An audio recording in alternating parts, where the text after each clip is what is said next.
Hi everyone, कैसे हो आप लोग। आई होप आप लोग अच्छे होंगे। कल के क्लास में हम लोगों ने पढ़ा था कि लोकसभा के अध्यक्ष का चुनाव कैसे होता है, उनका कार्यकाल क्या होता है और उनका काम का क्या होता है, उन्हें पद से कैसे हटाया जाता है। ठीक है। और प्रोटेम स्पीकर के बारे में हम लोगों ने पढ़ा था।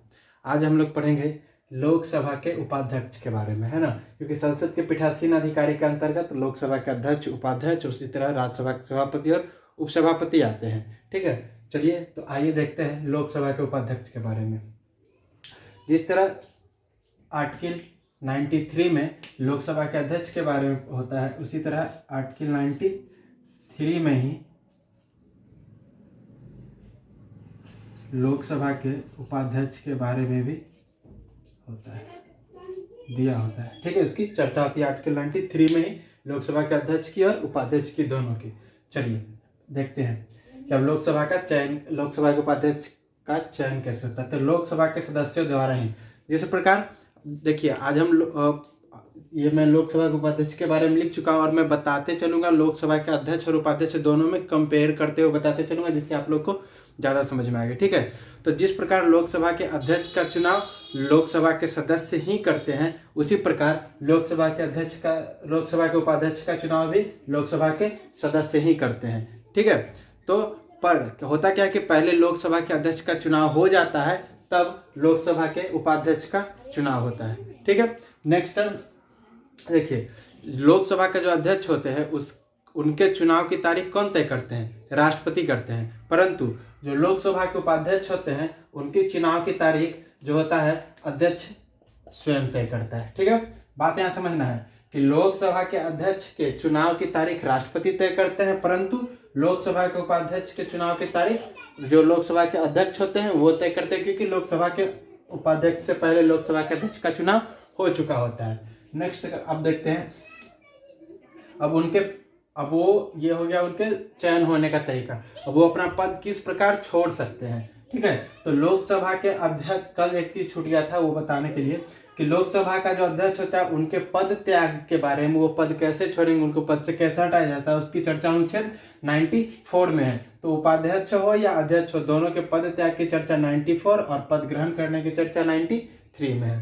ठीक है। चलिए तो देखते हैं उनको पद से कैसे कैसे हटाया जाता है। सदन का सदस्य न रहने पर, कल भी बताया गया था कि जो अध्यक्ष होता है यदि वो सदन का सदस्य नहीं होता है तो क्या होता है कि उसको पद से वो हटना पड़ता है। उसकी वो जो उसकी अध्यक्ष की कुर्सी होती है वो चली जाती है, यानी कि वो अपना पद छोड़ देता है। उसी प्रकार जो उपाध्यक्ष होता है वो भी यदि सदन का सदस्य नहीं रहते हैं तो क्या होता है, उनको अपना पद त्यागना पड़ता है। ठीक है। यहाँ एक बात, इंटरेस्टिंग बात आप लोग को ध्यान रखना होगा कि जैसे बोला जाता है कि हम लोग का जो संसद है, जो हम लोग का संसदीय प्रणाली है, वो ब्रिटेन से लिया गया है। लेकिन ब्रिटेन में होता क्या है कि वहाँ जो लोकसभा यानी कि हाउस ऑफ रिप्रेजेंटेटिव के जो सदस्य होते हैं,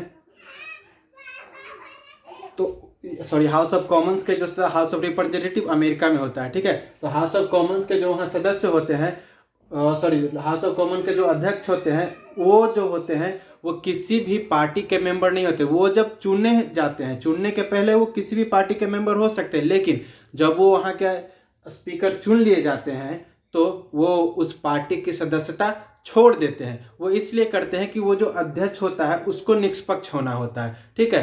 तो वो किसी पार्टी के सदस्य होंगे तो वो बायस्ड फैसला दे सकते हैं। तो ये एक स्वस्थ परंपरा होती है संसदीय प्रणाली में, इसे एक स्वस्थ परंपरा माना जाता है। बट दुर्भाग्यवश भारत में यह परंपरा नहीं है। भारत में जो स्पीकर होता है वह अपने पार्टी की सदस्यता नहीं त्यागता है। ठीक है। ये बस एक जानकारी थी। आगे चलते हैं। अब देखिए, अब पहला कंडीशन क्या था, वह सदन का सदस्य नहीं। दूसरा, अध्यक्ष को संबोधित त्यागपत्र द्वारा। अब देखिए, जो अध्यक्ष होते थे, लोकसभा के अध्यक्ष होते थे, वो अपना त्यागपत्र किसे देते थे? उपाध्यक्ष के नाम से संबोधित होता था उनका त्यागपत्र। बट जो उपाध्यक्ष होता है उनका जो त्यागपत्र होता है अध्यक्ष के नाम से संबोधित होता है। ठीक है। अध्यक्ष का त्यागपत्र उपाध्यक्ष के नाम से संबोधित और उपाध्यक्ष का त्यागपत्र अध्यक्ष के नाम से संबोधित। ठीक है। नेक्स्ट देखते हैं, 14 दिन पूर्व सूचित संकल्प द्वारा मौजूदा सदस्यों के बहुमत द्वारा।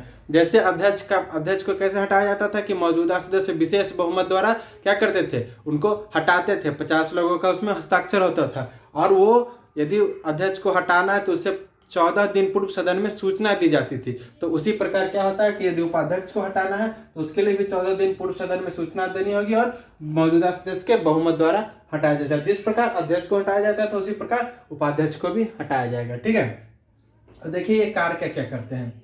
तो अध्यक्ष पद के रिक्त होने पर उनके कार्यों का निर्वहन करते हैं। देखिए उपाध्यक्ष का मतलब क्या होता है कि उपाध्यक्ष क्या है, उपाध्यक्ष इसलिए बनाया जाता है कि यदि अध्यक्ष उपस्थित ना हो, यानी कि अध्यक्ष की सदन में उपस्थित ना हो, किसी और कार्य के लिए हो, अपने संसदीय क्षेत्र में हो या किसी विदेश दौरे पे हो, यदि वह सदन में उपस्थित नहीं हो तो उनकी अनुपस्थिति में जो अध्यक्ष का जो भी काम होगा वो सब कौन करेंगे, उपाध्यक्ष ही करेंगे। ठीक है, इसमें कुछ बातें नहीं लिखी गई, मैं बोल के भी समझा रहा हूँ।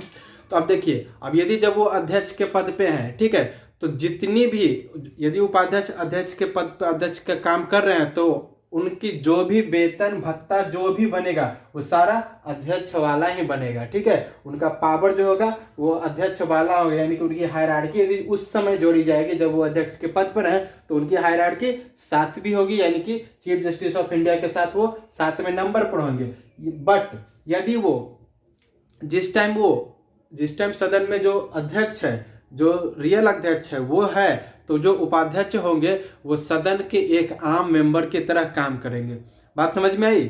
यदि अध्यक्ष नहीं है तो उपाध्यक्ष अध्यक्ष की तरह काम करेगा, बट यदि अध्यक्ष है तो वो जो उपाध्यक्ष है वो सदन में एक आम मेंबर, यानी कि जो आम सदन के जो सदस्य हैं उसी की तरह वो काम करेंगे। यानी कि आम सदस्य क्या काम करते हैं, जो भी तरह का बिलों पर चर्चा करना और वोटिंग करना, तो वो जो उपाध्यक्ष होगा वो भी उसी तरह का काम करेगा, यदि अध्यक्ष उपस्थित है तो। और यदि अध्यक्ष उपस्थित नहीं है तो क्या होगा कि जो उपाध्यक्ष है वो अध्यक्ष की तरह व्यवहार करना शुरू कर देगा। ठीक है, इसमें देखिए समझिए और थोड़ा क्लियर हो जाएगा कि यदि देखिए कोई बिल पास होता है, ठीक है, सदन में बिल पास हुआ तो वोटिंग हो रहा है, तो उस टाइम यदि अध्यक्ष उपस्थित है तो वोटिंग में जो उपाध्यक्ष होगा वो भी आम मेंबर की तरह ही वोट करेगा, हाँ या ना में। ठीक है, परंतु आप कल मैंने बताया था कि जो अध्यक्ष होता है वो कब वोटिंग करता है, जब क्या होता है कि बिल पे वोटिंग ड्रॉ हो जाता है तो वो टाई ब्रेकर का काम करता है। ठीक है, तो उसी प्रकार यदि उस टाइम उपाध्यक्ष अध्यक्ष के पद पर है तो वो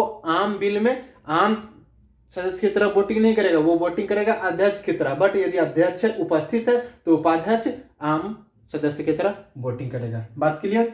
चलिए, संसद के प्रति उत्तरदायी होते हैं। जिस प्रकार अध्यक्ष क्या होता है, संसद के प्रति उत्तरदायी होता है, उसी प्रकार उपाध्यक्ष भी संसद के प्रति उत्तरदायी होता है। कैसे, बात समझिए।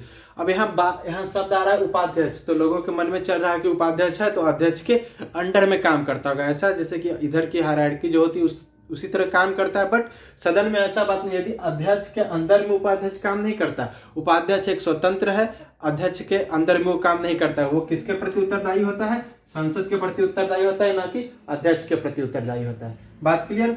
नेक्स्ट, स्वतः ही संसदीय समिति का सभापति हो जाता है। देखिए, उपाध्यक्ष को एक तरह की प्राथमिकता दी जाती है कि जितनी भी संसदीय समिति होती है वो संसदीय समिति, यदि किसी भी संसदीय समिति का वो सदस्य है, मात्र सदस्य भर है, तो उसका वो खुद ब खुद उसका क्या बन जाएगा, वो सभापति बन जाएगा। उसका सभापति चुनने का बाकी सदस्यों क्या होता है कि सभापति का चुनाव होता है कि ये सदस्य इस समिति का सभापति बनेगा। बट यदि किसी समिति का जो उपाध्यक्ष है, यदि वो किसी समिति का सदस्य भी है तो बस मात्र सदस्य भर होने से क्या हो जाता है, उस समिति का सभापति हो जाता है। बात इतना क्लियर?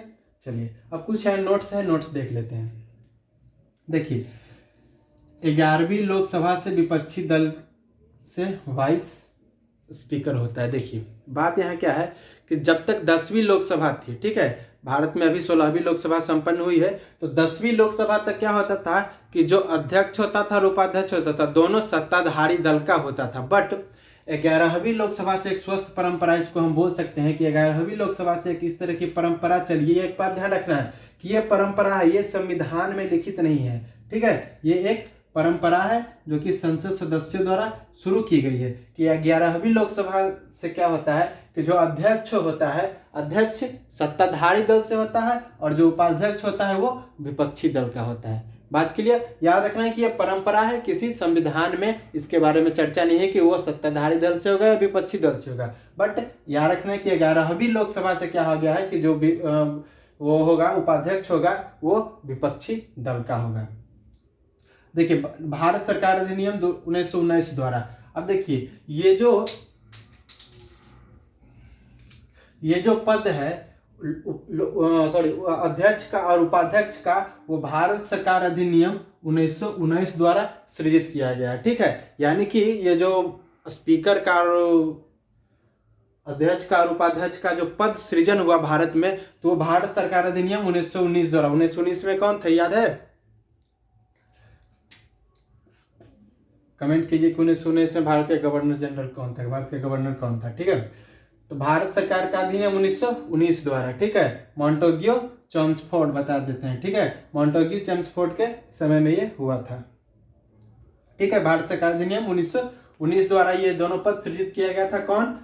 अध्यक्ष का और उपाध्यक्ष का। ठीक है, और उस समय क्या होता था कि इसको जो अध्यक्ष और उपाध्यक्ष है उसको अलग अलग नामों से जाना, अध्यक्ष को प्रेसिडेंट बोला जाता था और जो उपाध्यक्ष का पद होता था उसे डिप्टी प्रेसिडेंट बोला जाता है। ठीक है, परंतु भारत सरकार अधिनियम 1935 द्वारा क्या हुआ कि इनके नामों में परिवर्तन हो गया। भारत सरकार अधिनियम 1935 द्वारा ही प्रेसिडेंट को अध्यक्ष बोला जाने लगा और जो डिप्टी प्रेसिडेंट होते थे उसे उपाध्यक्ष बोला जाने लगा। बात समझ में आया? यानी कि 1919 भारत सरकार अधिनियम 1919 द्वारा इन पदों का सृजन हुआ। उस टाइम उनका नाम प्रेसिडेंट और डिप्टी प्रेसिडेंट हुआ करता था, बट भारत सरकार अधिनियम 1935 द्वारा उनका नाम परिवर्तन कर दिया गया, प्रेसिडेंट को अध्यक्ष और डिप्टी प्रेसिडेंट को उपाध्यक्ष नाम दिया गया। ठीक है, अब देखिए, और भारत के प्रथम स्पीकर यानी कि प्रथम अध्यक्ष स्वतंत्र भारत के कौन थे? जीबी मावलंकर। ये लगातार 2 बार अध्यक्ष रह चुके हैं। और प्रथम वाइस प्रेसिडेंट कौन थे? अनंत सयानाम आयंगर। नाम बोल देते हैं, शायद नहीं दिख रहा होगा। प्रथम स्पीकर जीबी मावलंकर, प्रथम उपाध्यक्ष या वाइस स्पीकर बोल सकते हैं अनंत सयानाम आयंगर, या इसको डिप्टी स्पीकर कुछ ही बोलिए। ठीक है, अनंत सयानाम आयंगर। ठीक है, बात समझ में आ गई? तो अध्यक्ष और उपाध्यक्ष के पदों को इस तरह कंपेयर करके पढ़िए, ध्यान में रहेगा। ठीक है, इसका स्क्रीनशॉट ले लीजिए।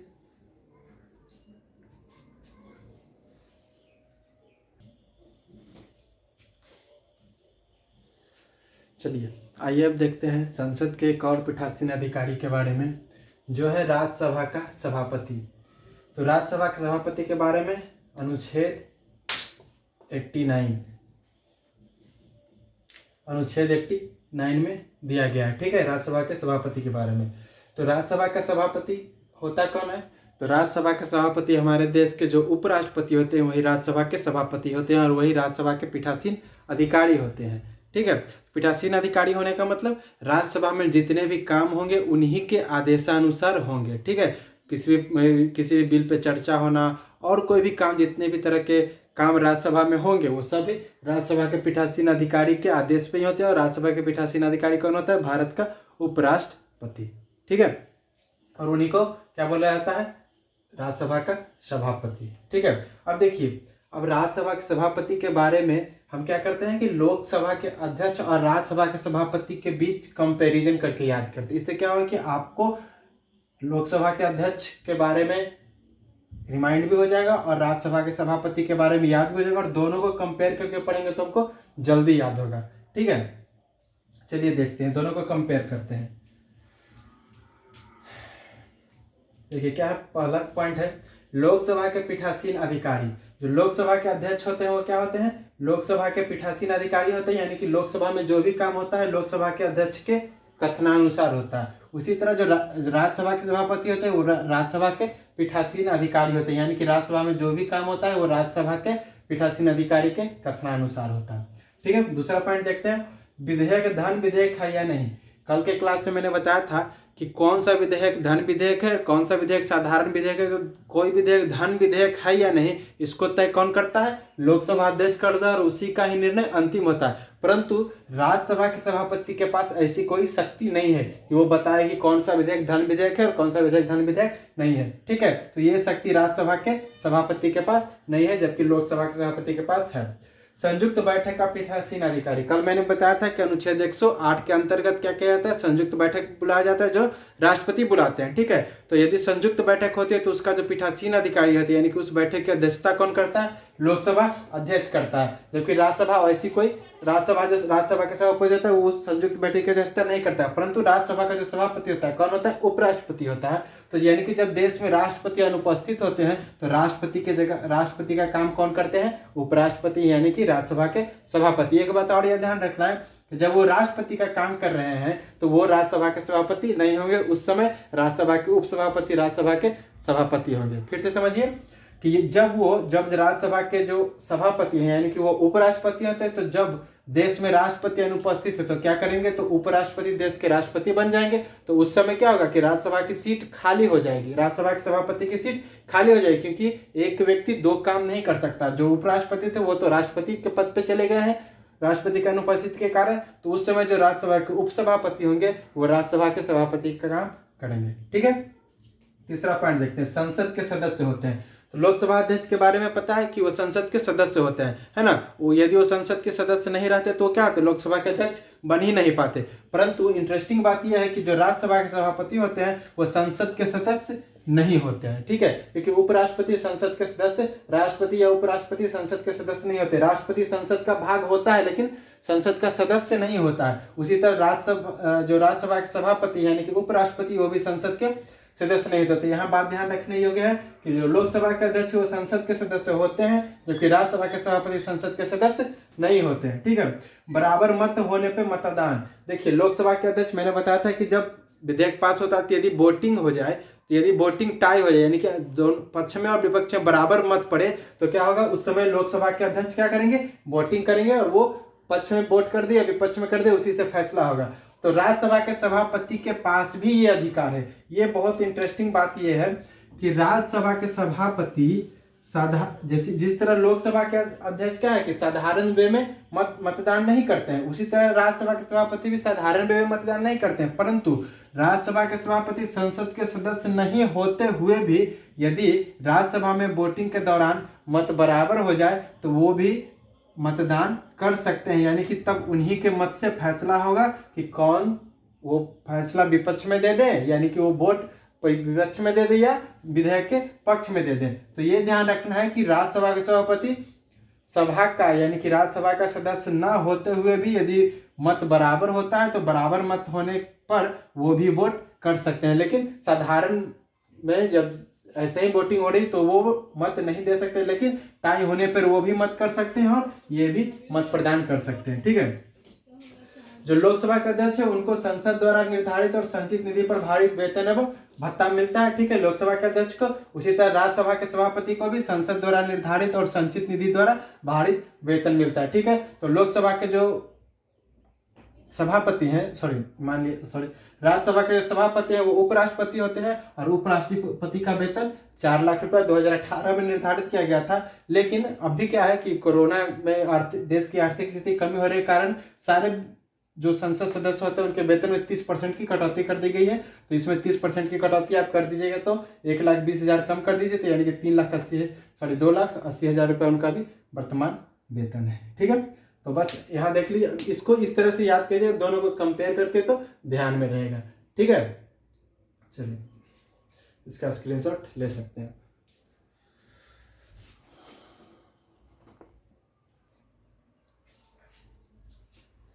चलिए अब देखते हैं राज्यसभा के जो सभापति होते हैं उनके पद कैसे वो त्याग सकते हैं अपना पद।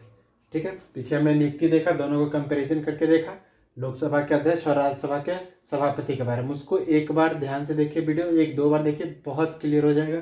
चलिए नेक्स्ट देखिए, राज्यसभापति का पद 5 साल का होता है। ठीक है, यानी कि जो उपराष्ट्रपति का पद होगा वही राज्यसभा के सभापति का पद होगा, यानी कि 5 साल के बाद। ठीक है, यदि उपराष्ट्रपति बदलते हैं तो राज्यसभा के सभापति भी बदल जाएंगे। तो राज्यसभा के सभापति का कार्यकाल 5 वर्ष होता है। ठीक है, याद रखना है कि राज्यसभा का कार्यकाल 6 वर्ष होता है, लेकिन राज्यसभा के सभापति का कार्यकाल 5 वर्ष होता है, क्योंकि राज्यसभा के जो सभापति है वो उपराष्ट्रपति होते हैं और उपराष्ट्रपति का कार्यकाल 5 वर्ष का होता है। अभी अपना पद यदि त्यागना चाहे, है ना, अपना पद छोड़ना चाहे तो क्या करेंगे कि राष्ट्रपति को त्यागपत्र देकर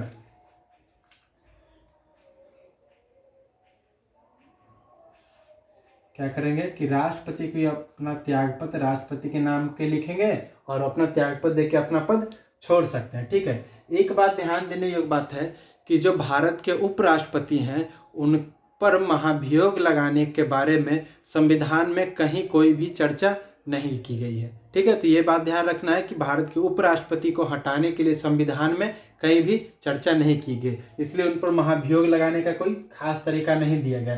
तो उनके हटाने के लिए क्या किया जाएगा कि राज्यसभा द्वारा संकल्प पारित कर पूर्ण बहुमत द्वारा हटाया जा सकता है। याद ध्यान रखिए कि जो लोकसभा के अध्यक्ष होते थे उनको हटाने के लिए क्या होता था, संकल्प पारित करने के लिए विशेष बहुमत से उनको हटाया जाता था। लेकिन यहाँ क्या है, पूर्ण बहुमत द्वारा, यानी कि एक सामान्य बहुमत द्वारा, यानी कि यदि 50% से जितने भी सदस्य उसके 50% से यदि एक सदस्य भी ज़्यादा राजी हो गया कि इनको हट जाना चाहिए तो उनको हटना पड़ेगा। जबकि लोकसभा के अध्यक्ष के लिए क्या होता था, विशेष बहुमत, यानी कि 2/3 सदस्यों को राजी होना आवश्यक था। लेकिन राज्यसभा के सभापति को हटने के लिए क्या चाहिए, सामान्य बहुमत, यानी कि 50% से एक लोग ज्यादा रह गए तो क्या होगा, उनको पद छोड़ना होगा, यानी कि पूर्ण बहुमत द्वारा उनको हटाना होगा। ठीक है, और उनको हटाने के लिए लोकसभा की सहमति आवश्यक है। देखिए ध्यान रखिए कि लोकसभा के अध्यक्ष को हटाने के लिए राज्यसभा की सहमति आवश्यक नहीं है, लेकिन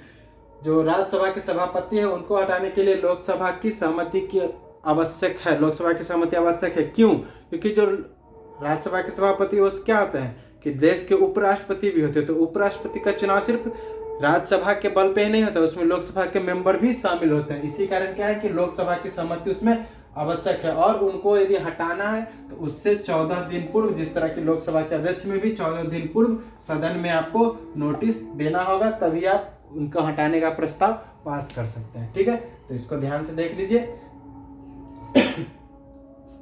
और देखिए, और आप लोग के लिए क्लास इंटरेस्टिंग लग रहा है तो प्लीज़ इसको शेयर करें, लाइक करें और सब्सक्राइब करें।